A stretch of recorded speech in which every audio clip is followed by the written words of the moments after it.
Hi friends, എൻ്റെ പുതിയ വീഡിയോയിലേക്ക് എല്ലാവർക്കും സ്വാഗതം. ഞാനിന്നിവിടെ കാണിക്കാൻ പോകുന്നത് ഞണ്ടുകറി എങ്ങനെ എളുപ്പത്തിൽ തയ്യാറാക്കാമെന്നുള്ളതാണ്. അതിനുവേണ്ടി 1 കിലോ ക്ലീൻ ചെയ്ത ക്രാബാണ് ഇവിടെ എടുത്തിരിക്കുന്നത്. ഇതിനാവശ്യമായ 3 വലിയ സവോളയും 15ഓളം ചെറിയ ഉള്ളിയും, ഇഞ്ചി വെളുത്തുള്ളി ക്രഷ് ചെയ്തത്, ഒരു തക്കാളി, 4 പച്ചമുളക് സ്ലൈസ് ചെയ്തത്, കറിവേപ്പില എന്നിവയാണ് എടുത്തിരിക്കുന്നത്. നമുക്ക് ഒരു പാൻ അടുപ്പത്ത് വെച്ച് ഞണ്ട് റോസ്റ്റ് തയ്യാറാക്കുന്നതിനായി വെളിച്ചിട്ട് കടുകിട്ട് ആദ്യം പൊട്ടിക്കും.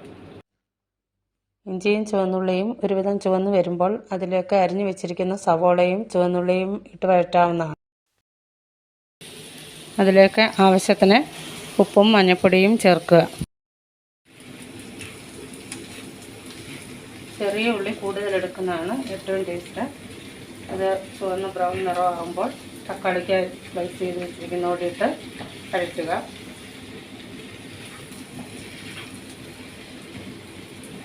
എനിക്ക് വീട്ടിലിരുന്ന് ഞണ്ട് കറി ആസ്വദിച്ച് കഴിക്കാൻ പറ്റുന്ന പോലെ ഹോട്ടലിൽ പോയിരുന്ന് കഴിക്കാൻ പറ്റില്ല കേട്ടോ. എല്ലാവർക്കും അങ്ങനെയാണോ എന്നറിയില്ല.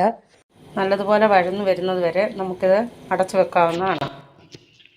ഇതിനാവശ്യമായ മുളക് പൊടി 1.5 സ്പൂൺ, മല്ലിപ്പൊടി 1 സ്പൂൺ, മഞ്ഞൾപ്പൊടി 1/2 സ്പൂൺ, കുരുമുളക് പൊടി 1/2 സ്പൂൺ, ഗരം മസാല ആവശ്യത്തിന് എന്നിവ ചേർക്കുക.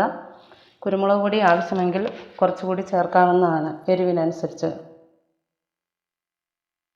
ഉള്ളിയിലേക്ക് ചേർക്കാം.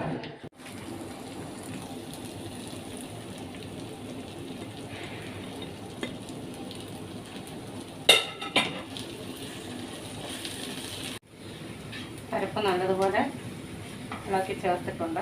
ഇനി അതിലേക്ക് ആവശ്യത്തിന് വെള്ളം ചേർക്കുക.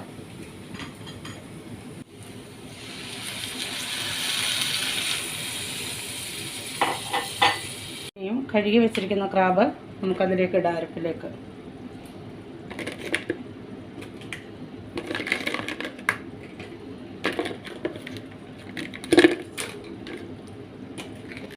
അങ്ങനെ നമ്മുടെ ഞണ്ട് കറി തയ്യാറായിക്കൊണ്ടിരിക്കുകയാണ്.